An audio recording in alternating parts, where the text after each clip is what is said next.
जय श्री कृष्ण। श्रीमद् भगवद गीता के द्वितीय अध्याय सांख्य योग में एक बार पुनः आपका स्वागत है।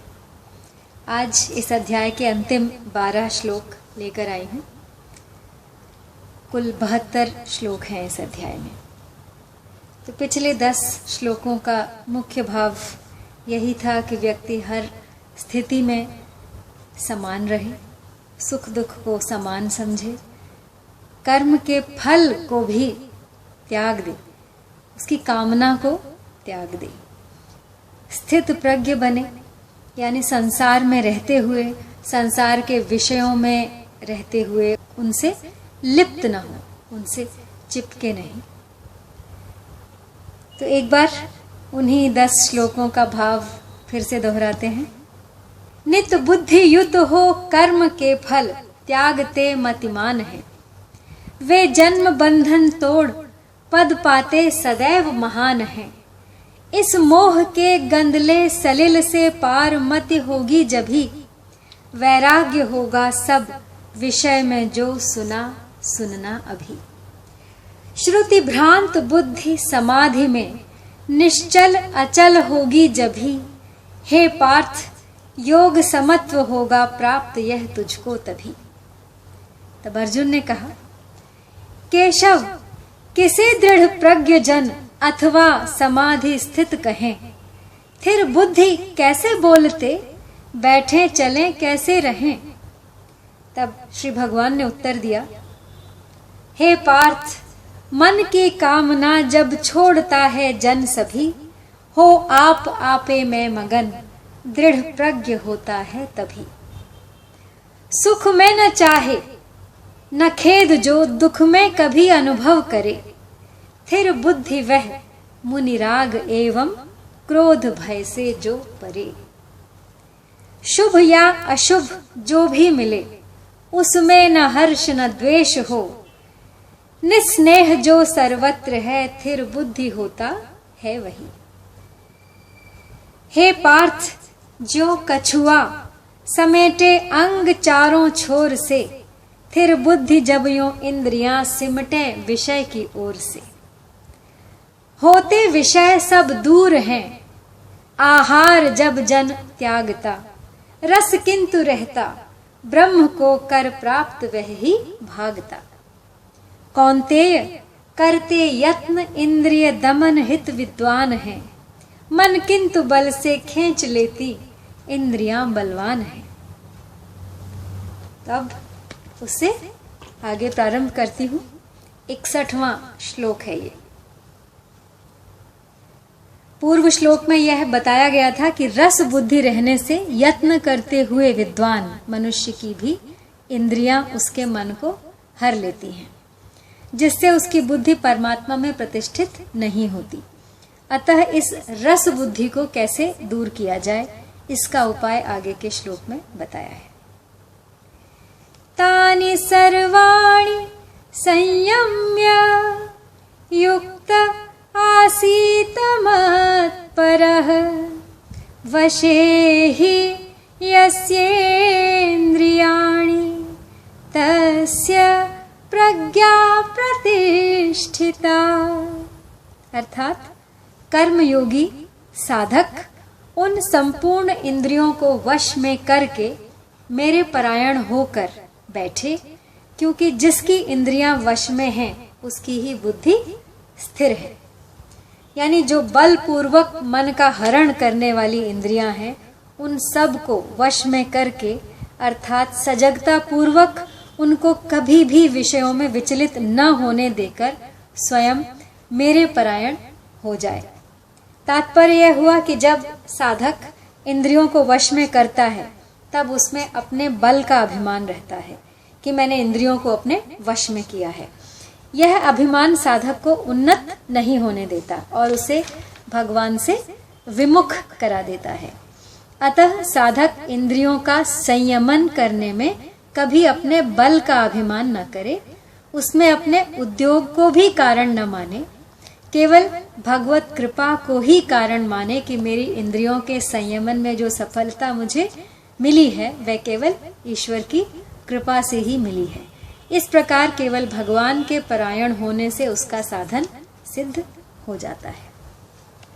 कर्म योग के साधक के लिए भी भगवान ने मत्परः इस पद से अपने परायण होने की बात कही है, कारण कि भगवान के परायण हुए बिना इंद्रियों का सर्वथा वश में होना कठिन है।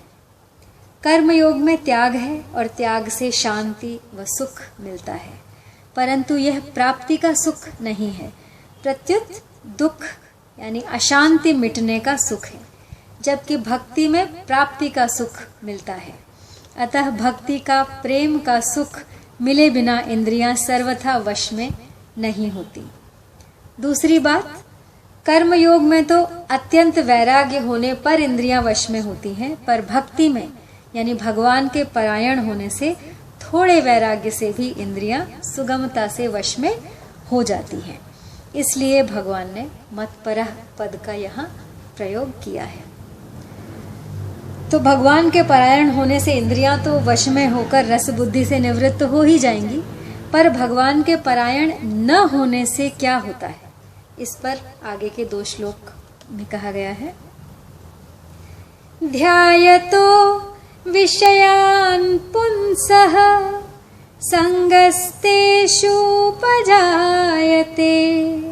संगात् संजायते कामः कामात् क्रोधोऽभिजायते क्रोधात् भवति सम्मोहः सम्मोहात् स्मृतिविभ्रमः स्मृतिभ्रंशाद् बुद्धिनाशो बुद्धिनाशात् प्रणश्यति। यानी विषयों का चिंतन करने वाले मनुष्य की उन विषयों में आसक्ति पैदा हो जाती है, आसक्ति से कामना पैदा हो जाती है, कामना में बाधा लगने पर क्रोध पैदा हो जाता है, और क्रोध होने पर सम्मोह यानी मूढ़ भाव हो जाता है, और सम्मोह से स्मृति भ्रष्ट हो जाती है, स्मृति भ्रष्ट होने पर बुद्धि यानी विवेक का नाश हो जाता है, और बुद्धि का नाश होने पर मनुष्य का पतन हो जाता है। तो कहा गया है कि भगवान के परायण न होने से, भगवान का चिंतन न होने से विषयों का ही चिंतन होता है, कारण कि जीव के एक तरफ परमात्मा है और एक तरफ संसार है, और जब वह परमात्मा का आश्रय छोड़ देता है तब वह संसार का आश्रय लेकर संसार का ही चिंतन करता है, क्योंकि संसार के सिवाय चिंतन का कोई दूसरा विषय रहता ही नहीं है। इस तरह चिंतन करते करते मनुष्य की उन विषयों में आसक्ति, राग, प्रियता पैदा हो जाती है जो सांसारिक है। आसक्ति पैदा होने से मनुष्य उन विषयों का सेवन करता है, और विषयों का सेवन चाहे मानसिक हो चाहे शारीरिक हो, उससे जो सुख होता है उससे विषयों में प्रियता पैदा होती है। प्रियता से उस विषय का बार बार चिंतन होने लगता है। अब उस विषय का सेवन करे चाहे ना करे, वह विषयों में राग तो पैदा हो ही जाता है। यही संसार का नियम है। अब विषयों में राग पैदा होने पर उन विषयों को, भोगों को प्राप्त करने की कामना भी पैदा हो जाती है कि अब वे भोग वस्तुएं मुझे मिले। अब कामना के अनुकूल पदार्थों के मिलते रहने से लोभ पैदा हो जाता है, और कामना पूर्ति की संभावना हो रही है और उसमें कोई बाधा आ जाए तो फिर उस पर क्रोध पैदा हो जाता है। अब क्रोध से सम्मोह होता है, अर्थात मूढ़ता छा जाती है। वास्तव में देखा जाए तो काम, क्रोध, लोभ और ममता, इन चारों से ही सम्मोह होता है। जैसे काम से जो सम्मोह होता है उसमें विवेक शक्ति ढक जाने से मनुष्य काम के वशीभूत होकर न करने लायक कर्म भी करता है। क्रोध से जो सम्मोह होता है उसमें मनुष्य अपने मित्रों तथा पूज्य जनों को भी उल्टी सीधी बातें कह बैठता है और न करने लायक बर्ताव कर बैठता है। लोभ से जो सम्मोह होता है उसमें मनुष्य को सत्य, असत्य, धर्म, अधर्म आदि का विचार नहीं रहता और वह कपट करके लोगों को ठग लेता है।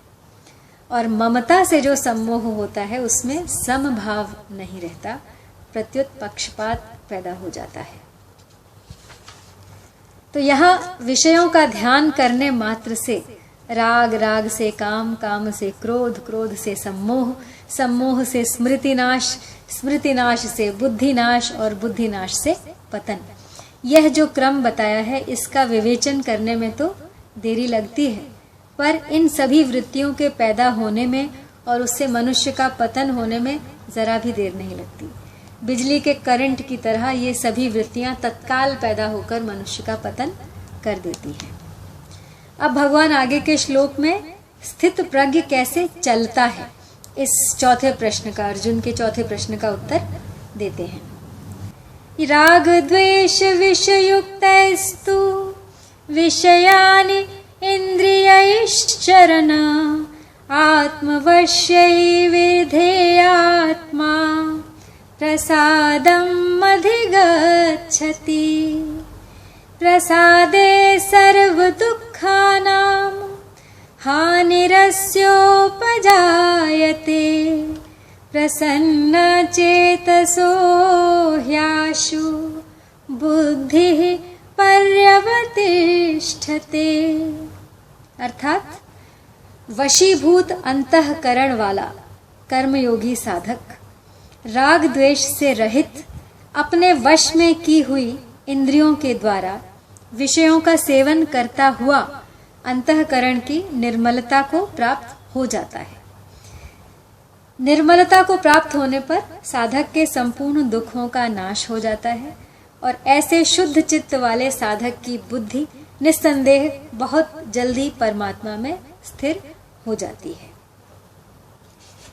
तो यहाँ पर परिशिष्ट भाव है कि एक विभाग संसारी मनुष्य है और इस संसार में रहते हुए एक विभाग भोग का है और एक विभाग योग का है।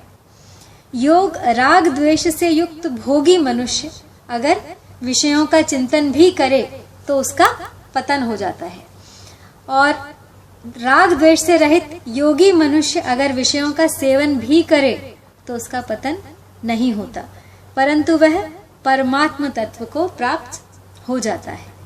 तो राग द्वेष से रहित मनुष्य भोग बुद्धि से विषयों का सेवन नहीं करता, अर्थात भोग जन सुख रस नहीं लेता, क्योंकि यह उसका ध्येय नहीं है।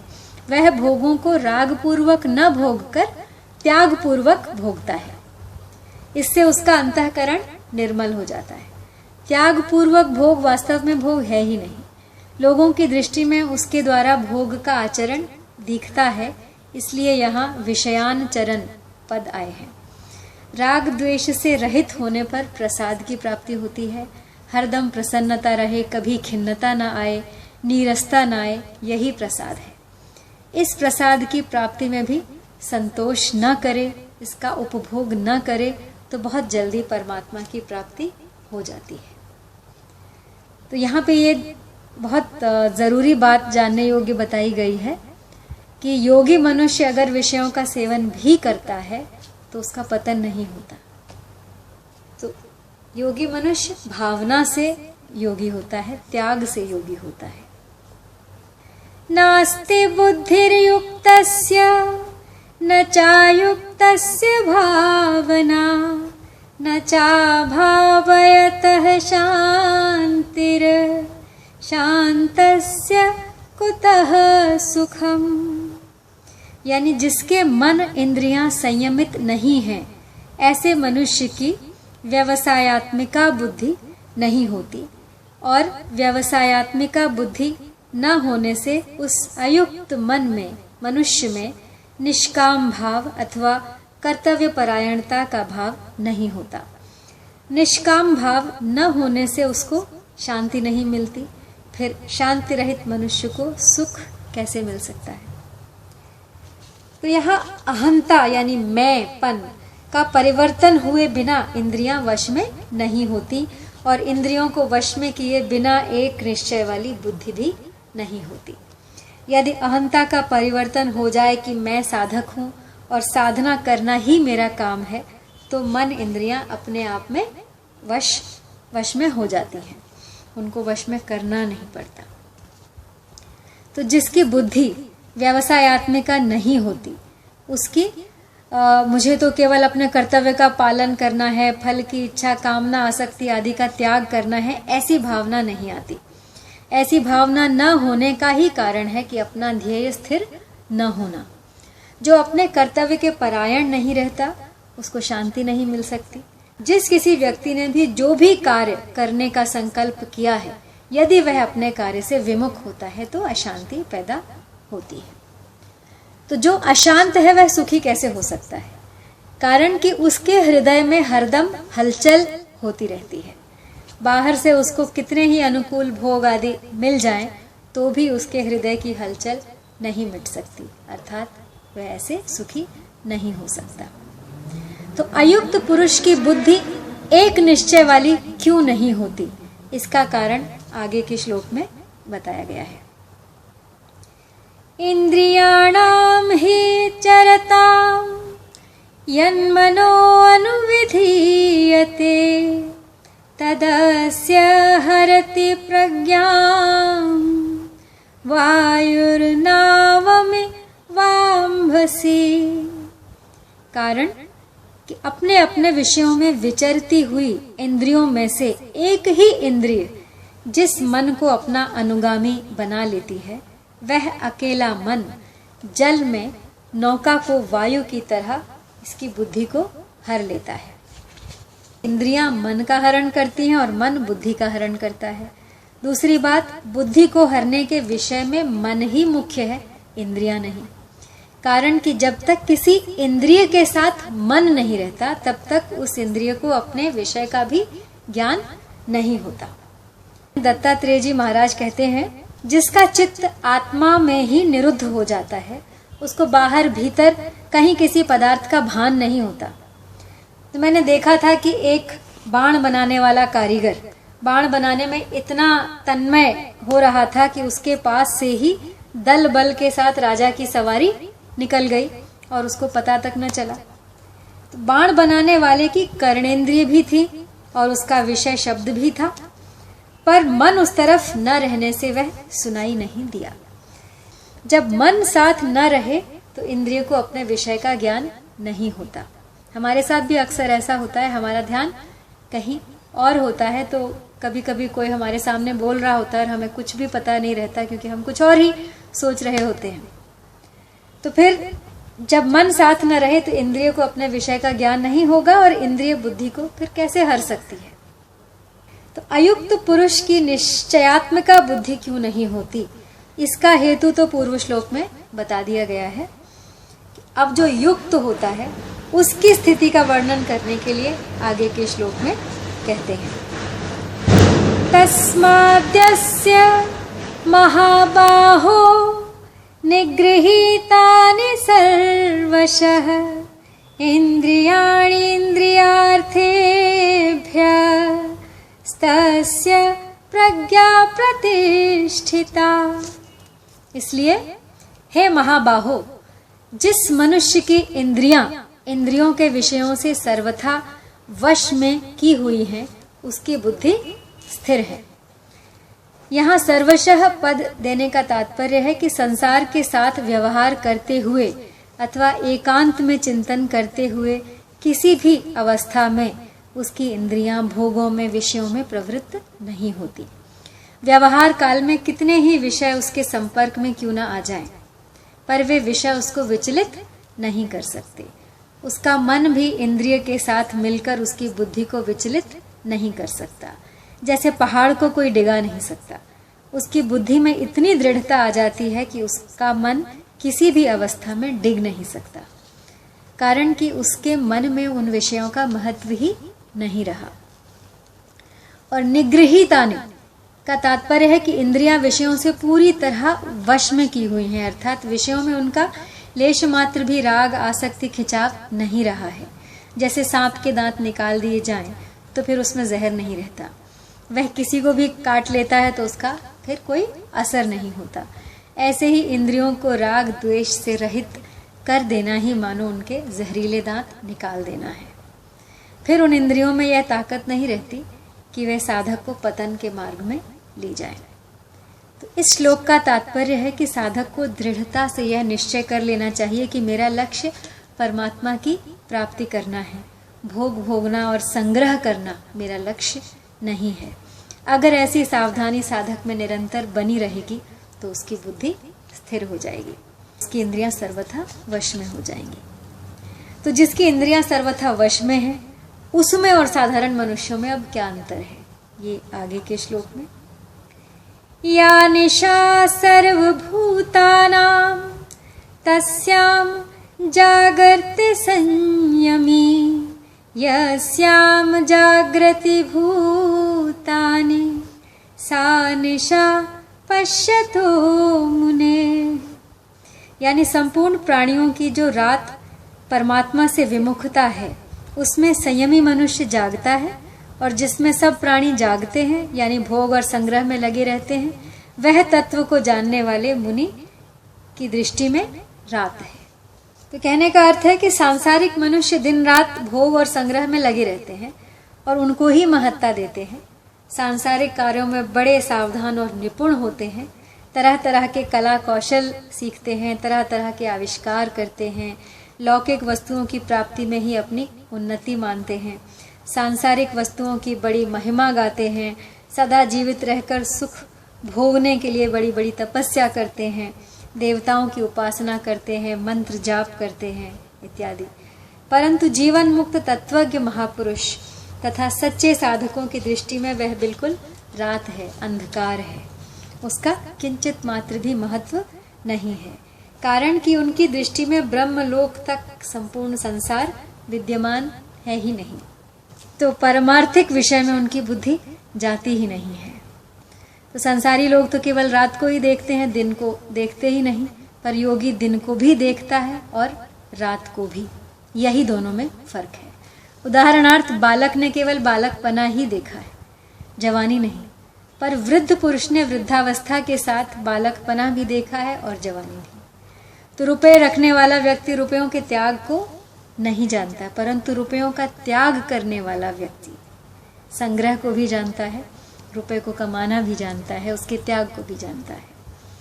तो सिद्धांत यह है कि संसार में लगा हुआ मनुष्य संसार को नहीं जान सकता, संसार से अलग होकर ही वह संसार को जान सकता है, क्योंकि वास्तव में वह संसार से अलग है।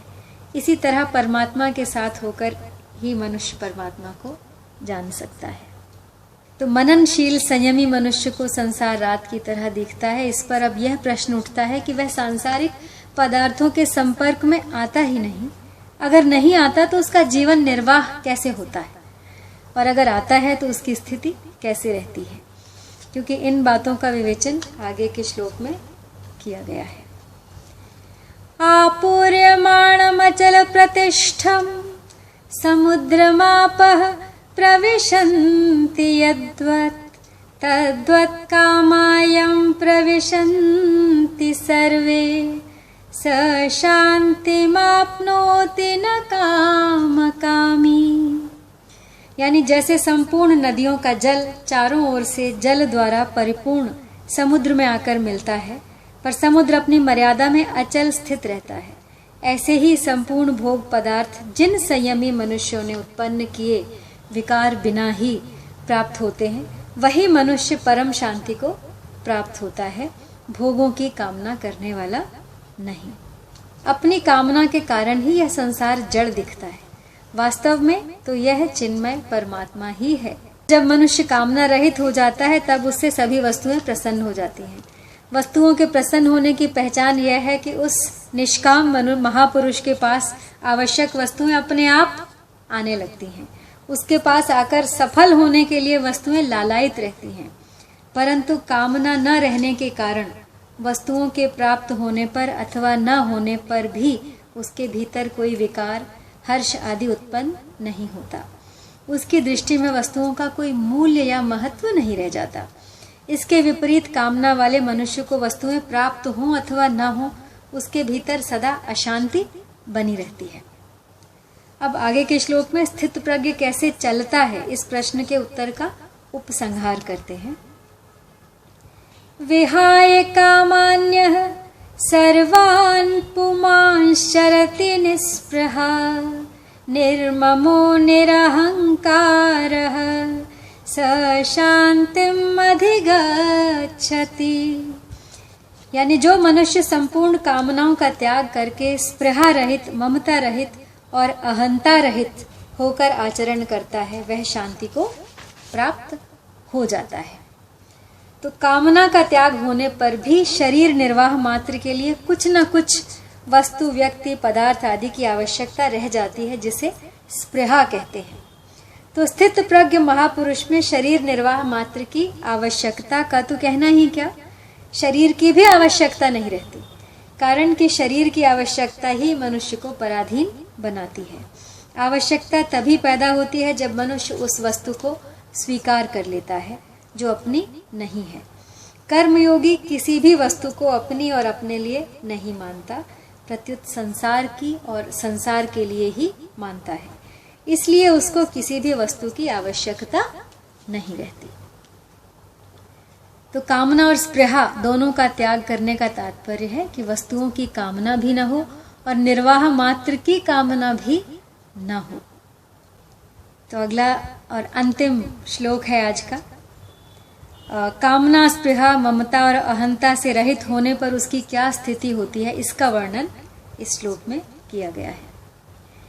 एषा ब्राह्मी स्थितिः पार्थ नैनां प्राप्य विमुह्यति स्थित्वा स्यामन्तकाले अपि ब्रह्म निर्वाणम् इच्छति। यानी हे पृथानंदन, यह ब्राह्मी स्थिति है, इसको प्राप्त होकर कभी कोई मोहित नहीं होता। इस स्थिति में यदि अंत काल में भी स्थित हो जाए तो निर्वाण, शांत ब्रह्म की प्राप्ति हो जाती है। तो यहाँ पे यह शंका हो सकती है कि जो अनुभव उम्र भर नहीं हुआ व्यक्ति को, वह अंत काल में कैसे होगा। अर्थात स्वस्थ अवस्था में तो साधक की बुद्धि स्वस्थ होगी, विचार शक्ति होगी, सावधानी होगी, तो वह ब्राह्मी स्थिति का अनुभव कर लेगा। परंतु अंत काल में प्राण छूटते समय बुद्धि विकल हो जाती है, सावधानी नहीं रहती। ऐसी अवस्था में ब्राह्मी स्थिति का अनुभव कैसे होगा। तो इसका समाधान यह है कि मृत्यु के समय में जब प्राण छूटते हैं, तब शरीर आदि से स्वतः ही संबंध विच्छेद हो जाता है। यदि उस समय उस स्वतः सिद्ध तत्व की तरफ लक्ष्य हो जाए तो उसका अनुभव सुगमता से हो जाता है। निर्विकल्प अवस्था की प्राप्ति में तो बुद्धि, विवेक आदि की आवश्यकता है, पर अवस्थातीत तत्व की प्राप्ति में केवल लक्ष्य की आवश्यकता है। तो वह लक्ष्य चाहे पहले के अभ्यास से हो जाए, चाहे किसी शुभ संस्कार से हो जाए, चाहे भगवान या संत की अहेतु की कृपा से हो जाए, लक्ष्य होने पर उसकी प्राप्ति स्वतः सिद्ध ही है। तो यहाँ परिशिष्ट भाव ये है कि निर्मम और निरहंकार होने से साधक का असत विभाग से संबंध विच्छेद हो जाता है और सत विभाग में अर्थात ब्रह्म में अपनी स्वतः स्वाभाविक स्थिति का अनुभव हो जाता है, जिसको ब्राह्मी स्थिति कहा जाता है। तो मेरा कुछ भी नहीं है, इसको स्वीकार करने से मनुष्य निर्मम हो जाता है कि मुझे कुछ नहीं चाहिए। इसको स्वीकार करने से मनुष्य निष्काम हो जाता है, मुझे अपने लिए कुछ नहीं करना है। इसे स्वीकार करने से मनुष्य निरहंकार हो जाता है। तो इसके साथ ही समाप्त होता है द्वितीय अध्याय। तत्सदिति श्रीमद् भगवद गीतासु उपनिषत्सु ब्रह्म विद्यायाम योग शास्त्रे श्री कृष्णार्जुन संवादे सांख्य योगो नाम द्वितीयो अध्याय। जय श्री कृष्ण।